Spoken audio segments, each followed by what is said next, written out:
Innal hamdalillah nahmaduhu wa nasta'inuhu wa nastaghfiruh wa na'udzu billahi min syururi anfusina wa sayyiati a'malina. May yahdihillahu fala mudhillalah wa may yudlil fala hadiyalah. Asyhadu an la ilaha illallah wa asyhadu anna Muhammadan abduhu wa rasuluh, amma ba'd. Hadirin hadirat iman, para jamaah Majelis Taklim Masjid Al-Mu'min yang sama-sama dimuliakan Allah Subhanahu wa taala. Alhamdulillah, pada kesempatan ini di penghujung bulan Rajab tahun 1443 Hijriah, kita bisa bertemu kembali untuk melanjutkan pembahasan kitab Riyadhus Shalihin, bab yang kedua tentang taubat. Taubat itu diambil dari kalimat taba yatubu taubatan, yang memiliki arti aruju ilal haq, kembali kepada yang benar. Itu definisi tobat. Permohonan maaf kita kepada Allah itu ada dua.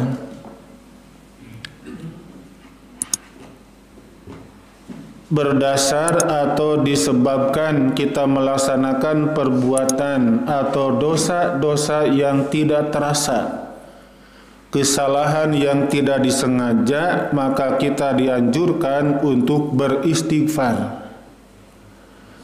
Itu kalau tobat disebabkan seseorang telah melaksanakan dosa besar, maka diwajibkan untuk bertobat. Beres sholat, apa yang Nabi ucapkan? Alhamdulillah. Assalamualaikum warahmatullahi. Assalamualaikum warahmatullahi. Alhamdulillah. Loh, kenapa mengucapkan alhamdulillah? Bersyukur kepada Allah, saya telah melaksanakan ibadah sholat. Itu logika ente yang ngomong seperti itu, bukan dalil. Dalil kan tidak begitu menjelaskannya. Kata sahabat Sauban, yang Nabi ucapkan apa? Istighfaro salasan, istighfar 3 kali, bukan alhamdulillah. Itu masih ada Pak orang yang begitu kan? Beres sholat memuji kepada Allah, alhamdulillah, sujud balik ke itu kan anaunan gitu kan. Jadi sampai ada sujud 1 kali menjelang beranjak tempat sholatnya, itu merupakan kegiatan yang tidak disyariatkan oleh Allah dan Rasulnya. Jadi beres salam, kemudian dikir beberapa saat, langsung sujud, pergi. Itu sujud apa namanya kan itu? Di kita jangan suka menambahkan ibadah yang sudah dicontohkan oleh Rasul.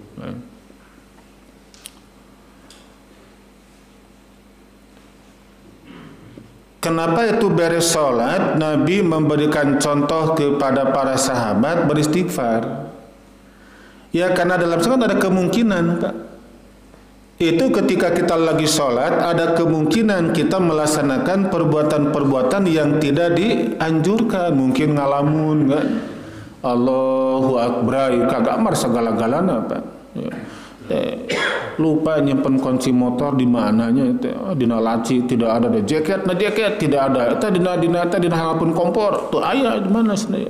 Ada nelohor ka masjid heula, Allahu Akbar, inget pan dijual kamari motor teh.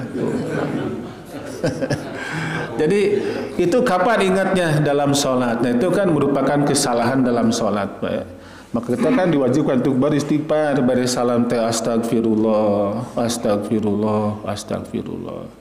Ya Allah, itulah yang hamba mampu laksanakan ibadah sholat. Lebih dari sana hamba tidak mampu. Ada enggak orang yang sanggup mensinergikan 3 unsur dalam sholat Pak? Pikiran, lisan, dan hati, ada enggak? Tidak akan ada Pak, sok saha. Itu kan sholat Pak ya, harus mampu mensinergikan antara bisikan hati, kemudian gerakan lisan dengan bibir, kemudian pikiran kita. Jadi apapun yang dibisikkan oleh hati, maka digerakkan oleh bibir kita. Bismillahirrahmanirrahim. Cek hati lari karena bibir kita munculkan suara. Otak kita memahami apapun yang dikerjakan oleh bibir dan oleh hati kita. Itu kan mengkerucut jadi satu kegiatan.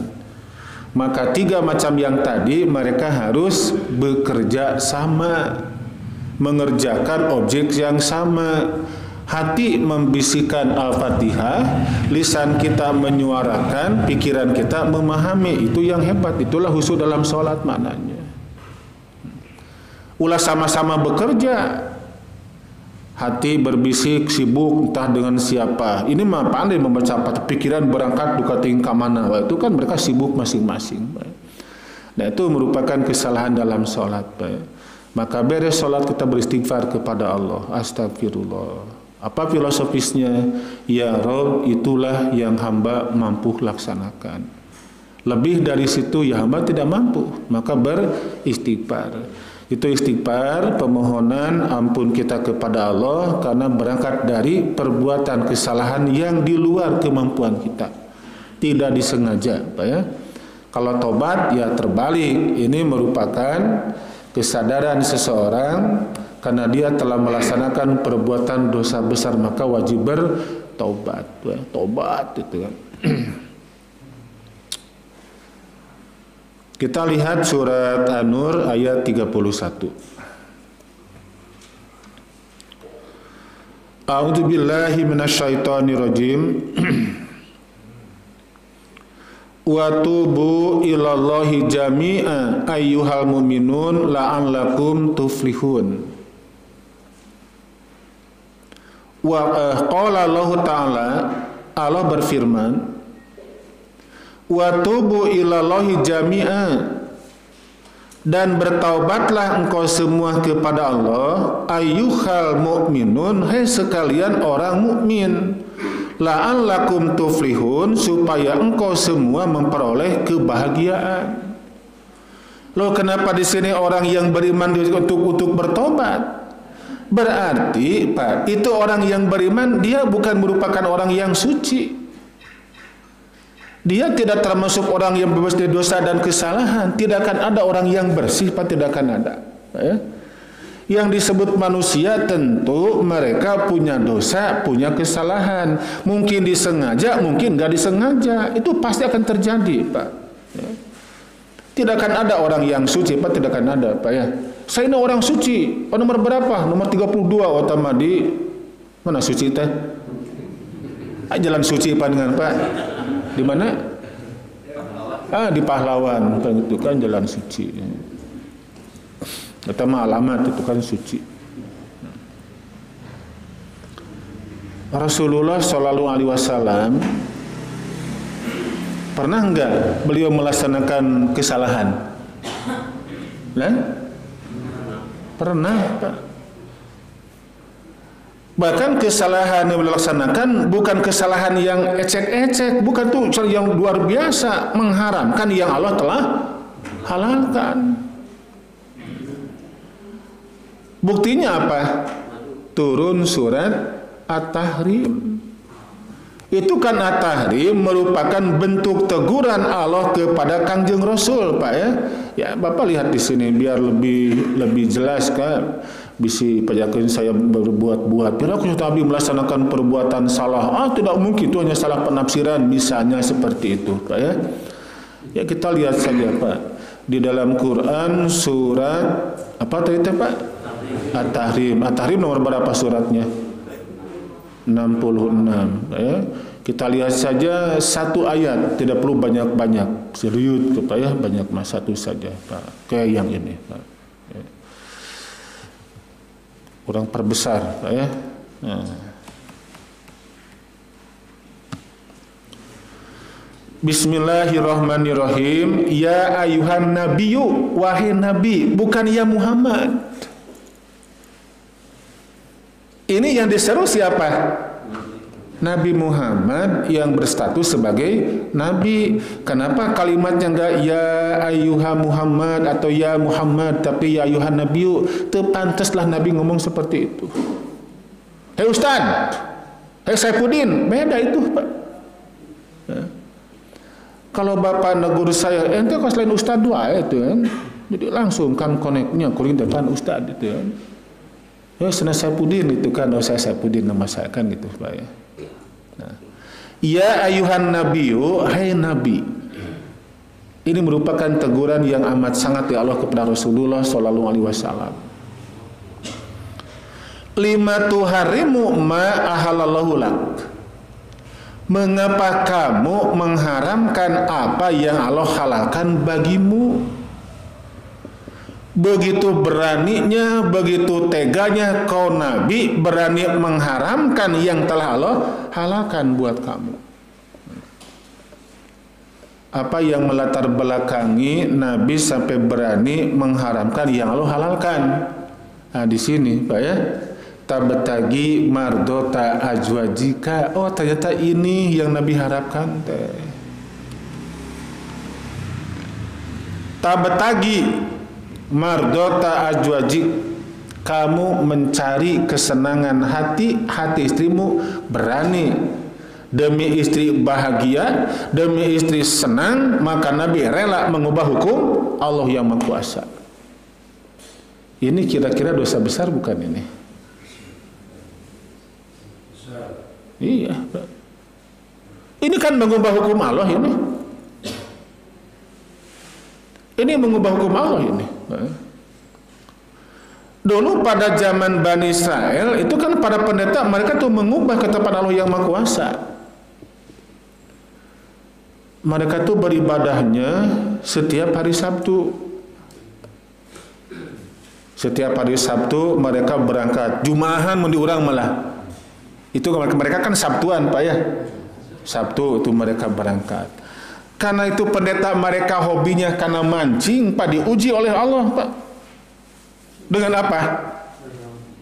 Eta setiap mereka lewat ke salah satu pantai atau sungai, eta si ikan teranghap ke permukaan. Olah, yo lauk cenah euy. Telah baliknya orang mancing cenah. Ketika mereka pulang Sabtuan, ada enggak ikannya?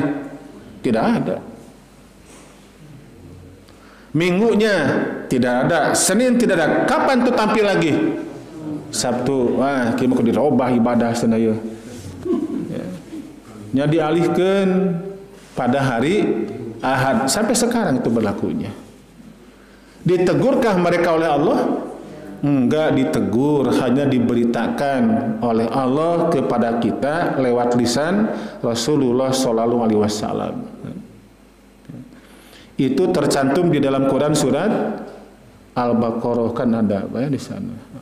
Allah menjelaskan walaqad alimtumul ladzina tadaw minkum fis sabti, kata Allah. Muhammad, sungguh ente telah mengetahui tentang orang-orang yang melampaui batas pada hari Sabtu, mereka mengalihkannya. Sampai sekarang itu kan ibadah mereka pada hari Ahad. Asalnya hari apa? Hari Sabtu. Karena Rasul satu-satunya Nabi yang dapat maksum dari Allah, ya, pengampunan dari Allah terpelihara. Ketika Nabi melaksanakan perbuatan yang keliru, nggak dibiarkan, langsung ditegur oleh Allah, maka disebut dengan maksum, terpelihara.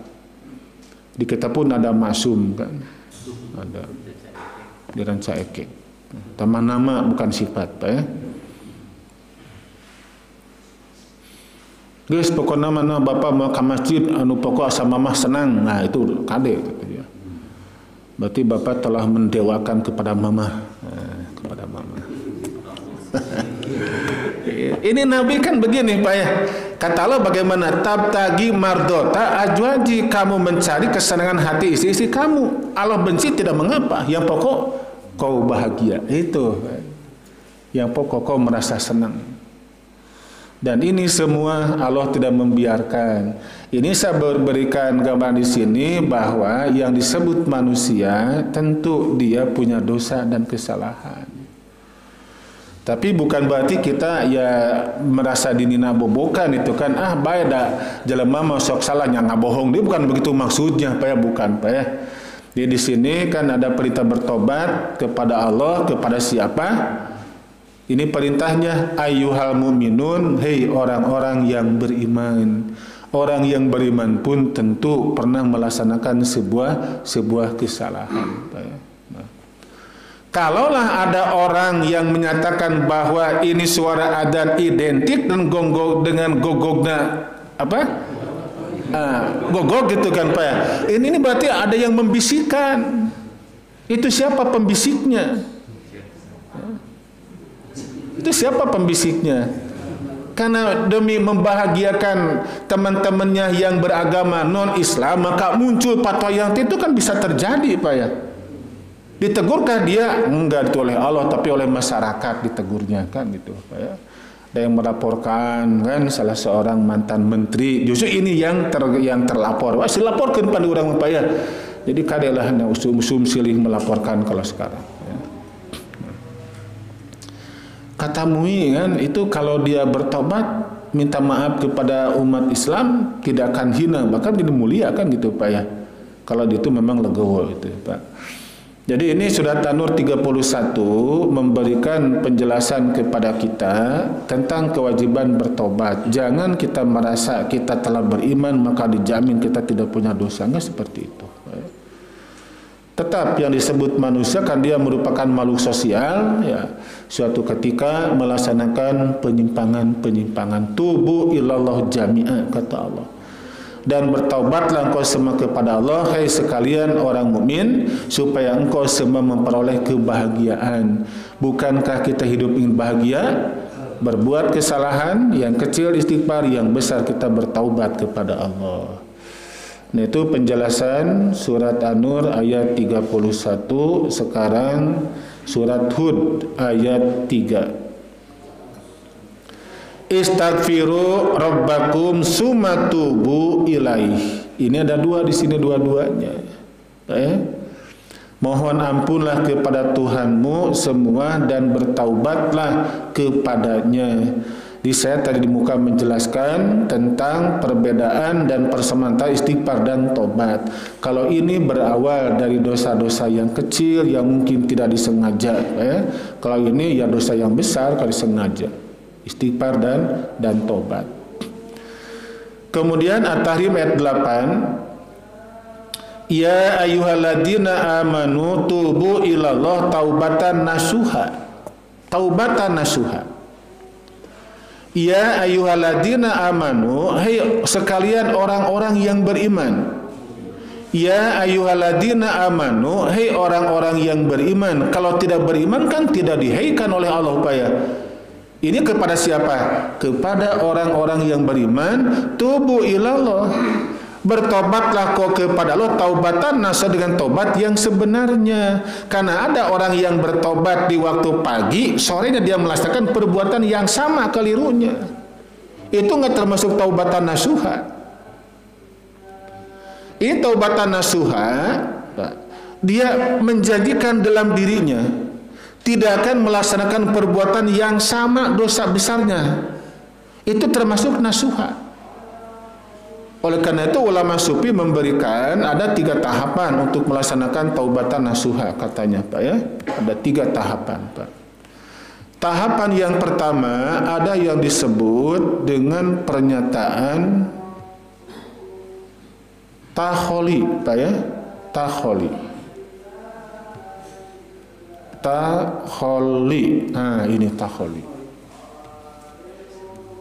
Takholi artinya mengosongkan.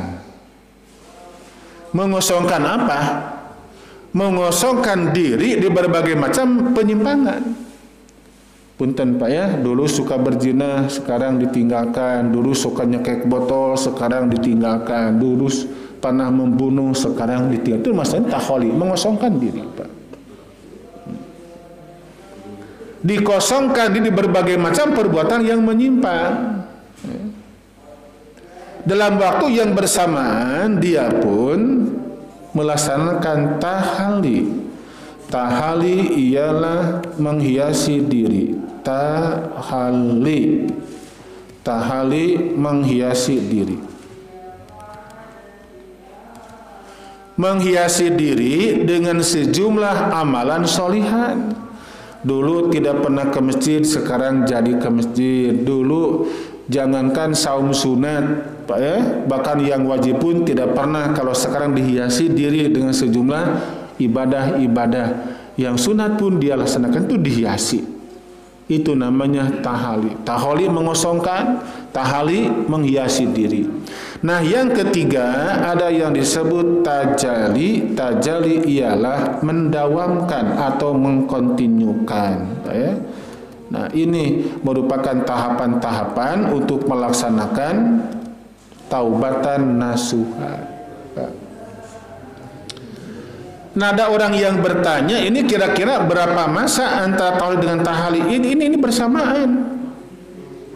Ini bersamaan.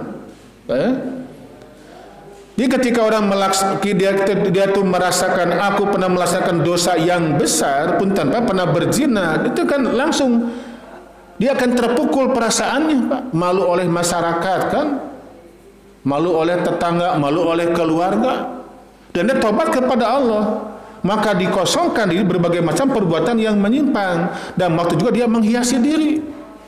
Dia bangun pada waktu dini hari, tobat kepada Allah yang Maha Kuasa. Nah, cara seperti itu bukan sesaat, tapi tajali didawamkan secara berkelanjutan. Senembung sudah capek, naon tahajud kakak tunuh, berarti itu nggak termasuk taubatan nasuha kalau begitu. Ini 3 macam, bukan sabda Nabi, bukan. Ini hanya merupakan fatwa ulama sufi. Ini merupakan tahapan-tahapan untuk melaksanakan taubatan nasuha seperti ini.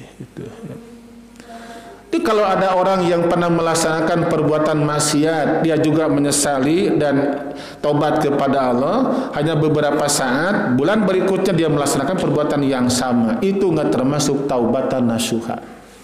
Taubatnya belum diterima oleh Allah yang Maha Kuasa. Jadi kalau di kita kan tobat samal disebutnya, suhah, tapi coldi kan gitu.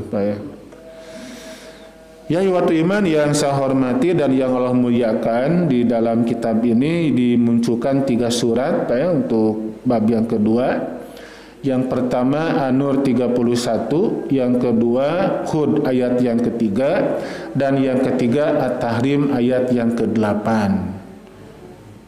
Kita sekarang lihat hadis-hadisnya. Hadisnya nomor 13.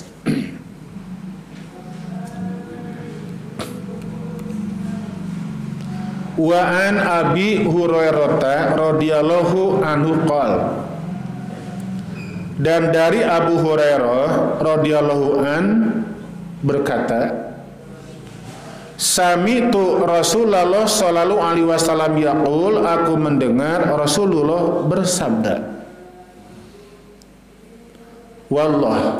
wallahi demi Allah, ini la astagfirullah, sesungguhnya saya itu memohonkan pengampunan kepada Allah, wa atubu ilaihi, serta bertobat kepadanya, fil yaum, dalam sehari, aksaru min sab'ina marrah, lebih dari 70 kali. Ini merupakan pernyataan siapa? Ini pernyataan orang yang dijamin ke surga tanpa penghisaban. 70 kali. Perlu kita pahami dulu tentang jumlah 7 atau angka 7.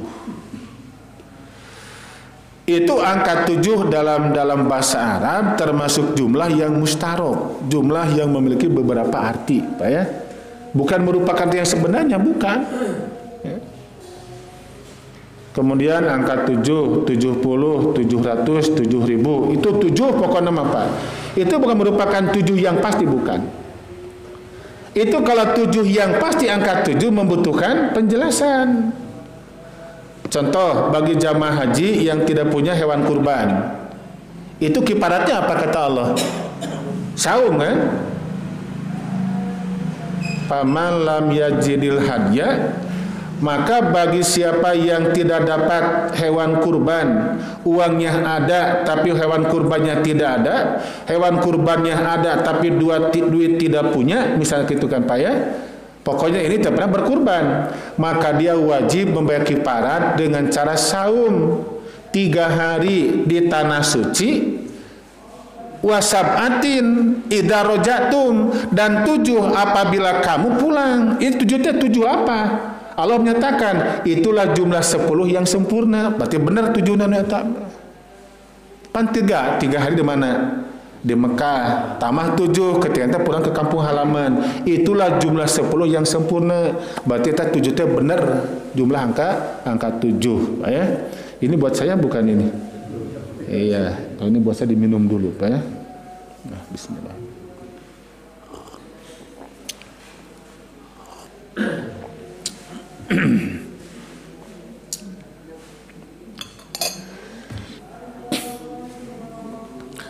Orang yang mengantarkan jenazah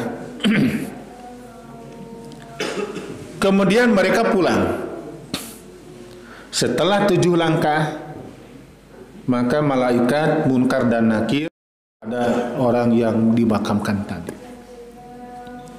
Setelah 7 langkah, Pak. Itu kalimat 7 yang Nabi sabdakan, apakah betul angka 7 yang sebenarnya? Beres menguburkan atau memakamkan orang yang mati pun mereka bertolak untuk pulang ke rumah mereka masing-masing. 1 langkah, 2, 3, 4, 5, 6, 7. Datang malaikat. Selama belum 7 langkah tidak akan ditanya. Apakah begitu maknanya? Kalau begitu maknanya, ketika satu keluarga dia merasakan ini anggota yang wafat dia merupakan pelaku kemaksiatan, yakin mereka ini akan diajab dalam kubur. Mereka sepakat, kita enggak boleh meninggalkan lebih dari 7 langkah agar ditanya di alam kubur. Bisa seperti itu kan Pak ya? Beres menguburkan, mereka pulang 1, 2, 3, 4, 5, heup tong tulus cenah ye. Urang balik deui cek Munkar, teu balik cenah, balik deui kan semuanya. Mungkin begitu nantinya, Pak. Ya. Ini kalimat 7 bukan angka setelah 6 sebelum 8. Memberikan penjelasan begitu singkatnya, akan ditanya langsung, Pak. Ya. Walaupun menggunakan angka 7 itu kan. Kalau 7-nya 70-an itu menggambarkan lebih sering. Kita lihat hadis yang lainnya, kata Rasulullah SAW, kan? Yahudi akan terpecah sampai 71, Pak ya. Kemudian Nasrani terpecah 72. Umatku ini berapa? Nanti firqahnya 73 kata Nabi. Kulluhum finar. Semua mereka masuk dalam api neraka, hanya satu yang akan selamat. 70 kan kalimatnya, Pak. Itu kalimat 70-an bukan menunjukkan angka yang sebenarnya, tapi betapa besarnya nanti firqah di kalangan umat Islam. Nah, kita kembali ke sini, Pak. Dalam sehari lebih dari 70 kali. Sering itu maksudnya, Pak. Sering Nabi melaksanakan istighfar dan tobat kepada Allah yang Maha Kuasa. Nah, seringkah kita seperti ini? Ya, sana hari ayah waktu gitu kan kalau kita apa ya? Nah, kalau kita sebaiknya jangan ada waktu itu. Ya, berbagai macam kesempatan lah kita laksanakan untuk beristighfar kepada Allah, berdoa kepada Allah. Ya Rob, ampunilah segala kesalahan hamba, baik yang besar maupun yang kecilnya. Kita sering berucap kalimat seperti itu. Jadi level seorang Nabi saja kan melaksanakan istighfar dan tobat sesering mungkin. Nah, sekarang kita kenapa tidak seperti itu kan gitu. Nomor 14, Pak.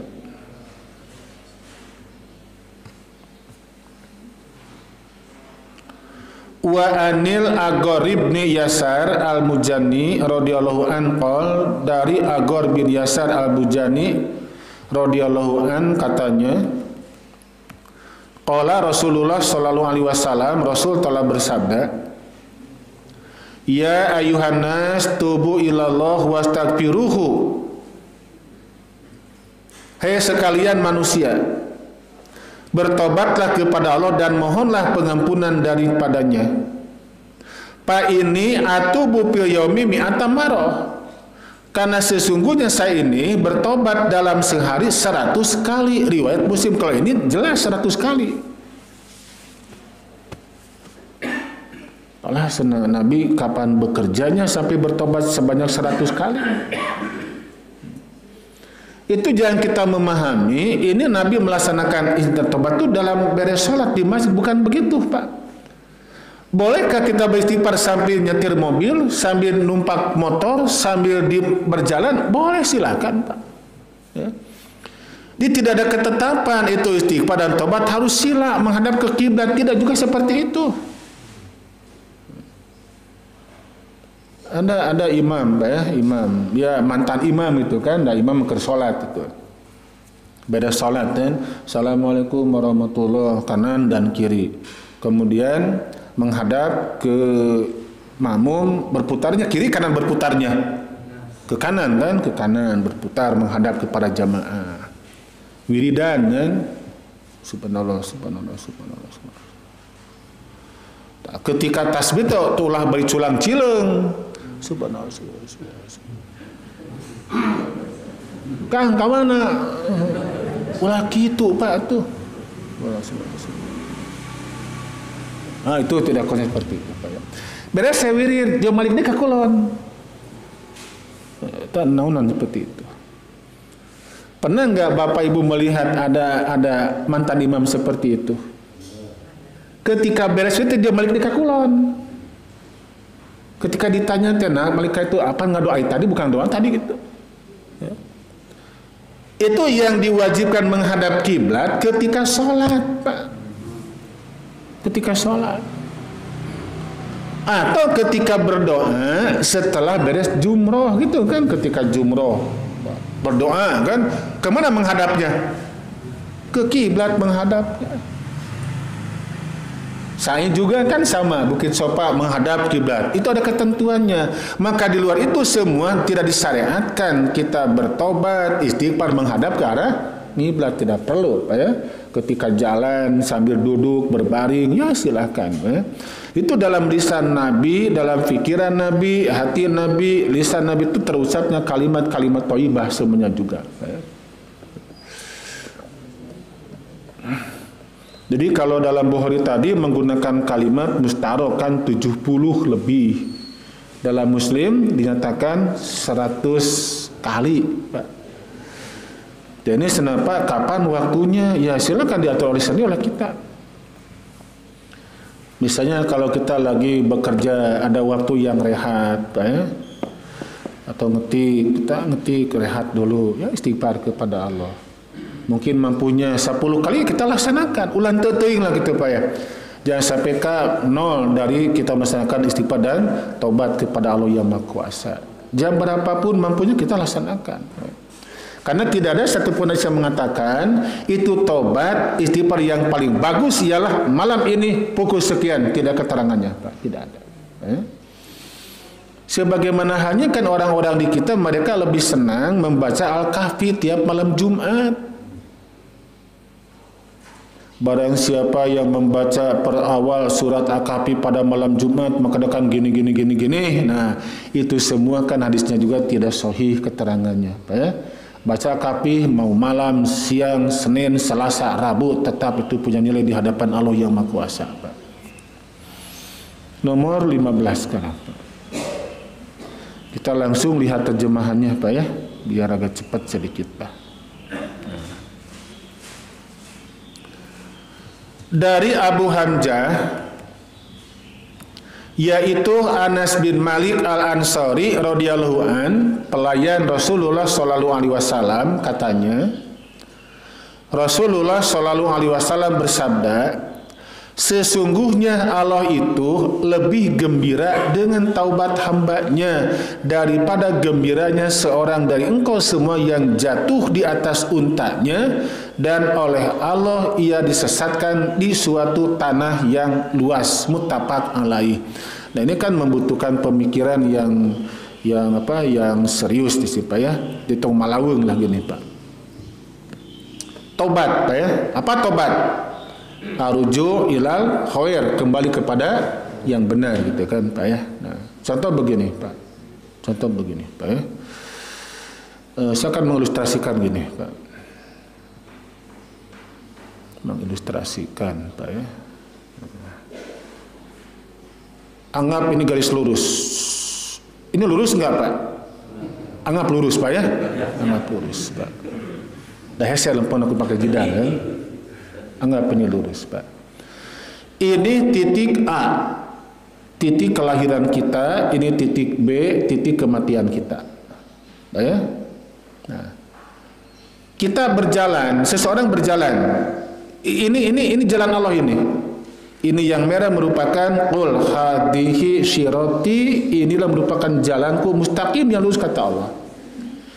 Kita menampaki di sini, kusuka pengajian, ngaji, sholat subuh berjamaah. Suatu ketika ngaji celik kahanap, terus kahanap. Ini kan semakin lama semakin jauh. Baru menyadari sekarang, kenapa aku sekarang jarang ke masjid, jarang ke pengajian, tidak pernah baca Quran. Baru menyadari.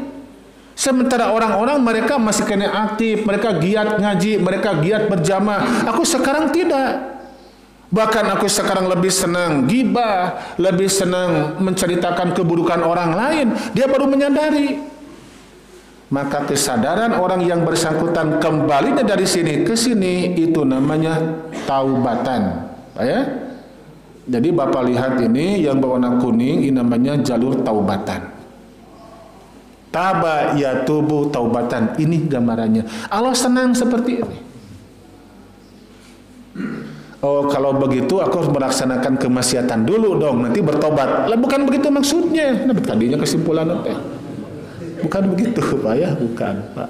Kan tong saya nyimpulkeun ketempuhan saya di sini kan. Eta ge da cek pengajian subuh Jumaah senang menang kitu we, senang bukan begitu, Pak ya. Jadi sini Allah merasa gembira ketika melihat hambanya bertobat kepada Allah. Berarti dia kan menyadari dia telah melaksanakan perbuatan yang dosa, maka kembali kepada Allah yang Maha Kuasa. Ini namanya taubatan, dari kalimat taba yatubu taubatan. Ya. Sesungguhnya Allah itu lebih gembira dengan taubat hambanya daripada gembiranya seorang dari engkau semua yang jatuh di atas untanya dan oleh Allah ia disesatkan di suatu tanah yang luas.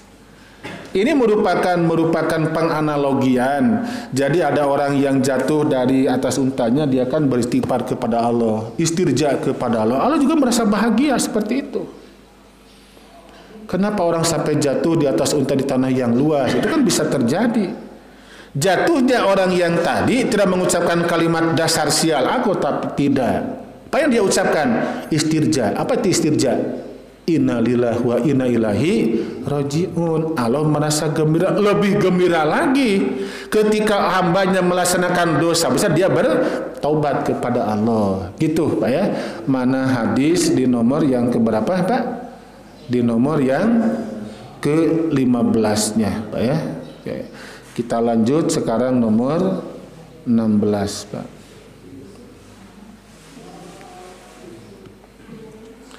Ini satu lagi Pak ya. Langsung terjemahannya Pak. Itu kumaha ngahilangkeun nananya. Aya keneh wae teh.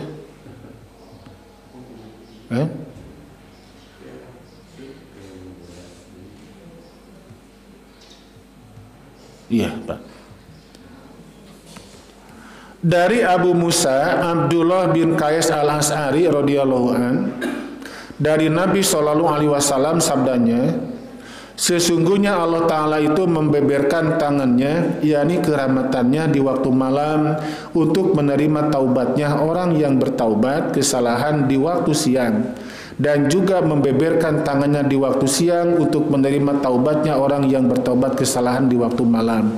Demikian ini terus menerus sampai terbitnya matahari dari arah barat, yakni di saat hampir tibanya hari kiamat. Karena setelah ini terjadi, tidak diterima lagi taubatnya seseorang. Jadi maksudnya kapan kita bertobat? Tidak ada, Pak ya. Timingnya kudu jam sakia, tidak ada, Pak ya. 24 jam taubat seorang hamba akan diterima oleh Allah yang Maha Kuasa selama matahari belum terbit dari arah barat. Itulah maksudnya, Pak ya. Ya, Ibu dan Bapak yang saya hormati dan yang Allah muliakan, saya kira untuk pertemuan sekarang dicukupkan saja sampai di sini, Pak ya. Sampai hadis nomor yang ke-16. Orang cirian heula sampai di sini itu kan, sampai di sini. Ini untuk kelanjutan di pekan berikutnya. Nah, dari bahasan yang tadi saya sampaikan, barangkali ada yang perlu kita diskusikan. Itu saya persilakan kepada Bapak dan Bu yang punya pertanyaan. Silakan, ada enggak?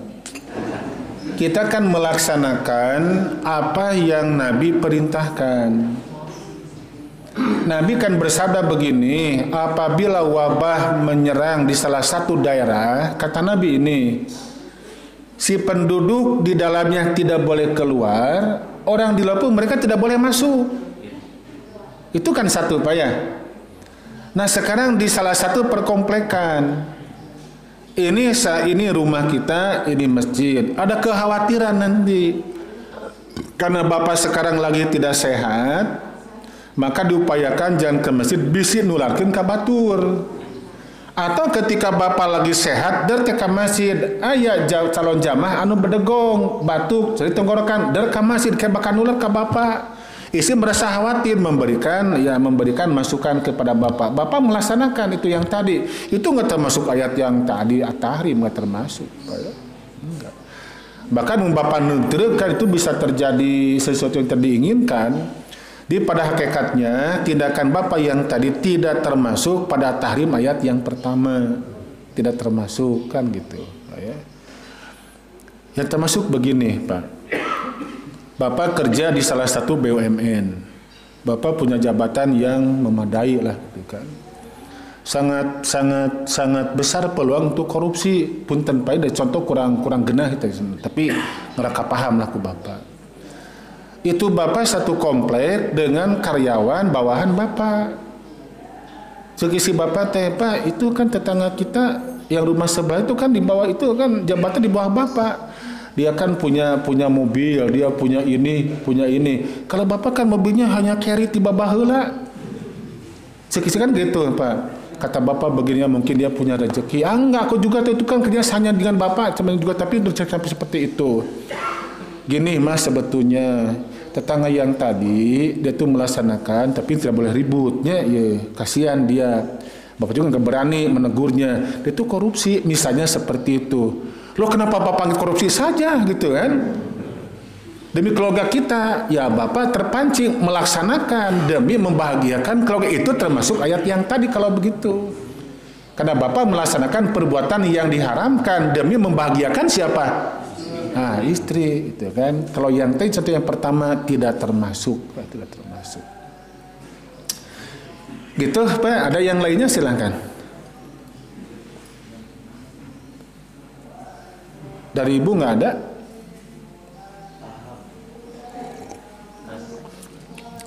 Ya, kalau nggak ada dicukupkan sampai di sini saja, Pak ya.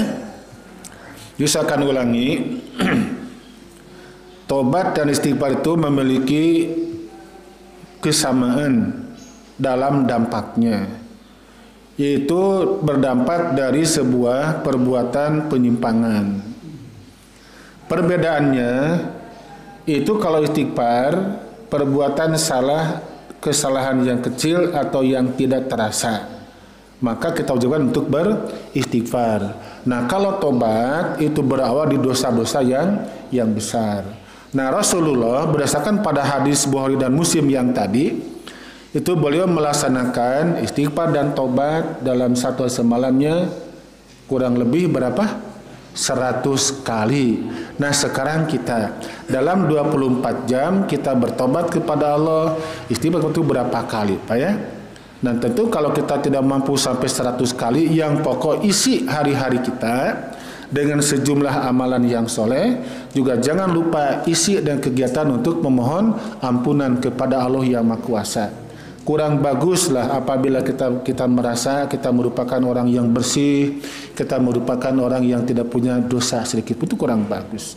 Tapi yakinkan secara dalam diri kita, saya merupakan orang yang banyak dosa, yang banyak kesalahan. Dengan harapan apa? Agar kita semakin sering memohon ampun kepada Allah yang Maha Kuasa. Karena kalau kita merasa kita termasuk orang yang bersih, termasuk orang yang suci, tidak mungkin kita bisa memohon ampun kepada Allah. Kita yakin termasuk orang yang bersih, itu kelemahannya, Pak ya.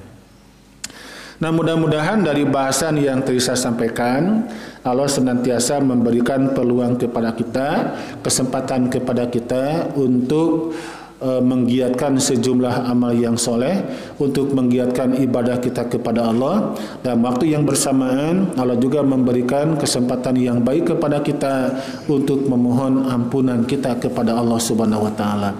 Amin ya Allah ya rabbal alamin. Aqulu qouli hadza walakum rabbana atina fid dunya hasanah wa fis wa qina adzabannar. Wassalamualaikum warahmatullahi wabarakatuh.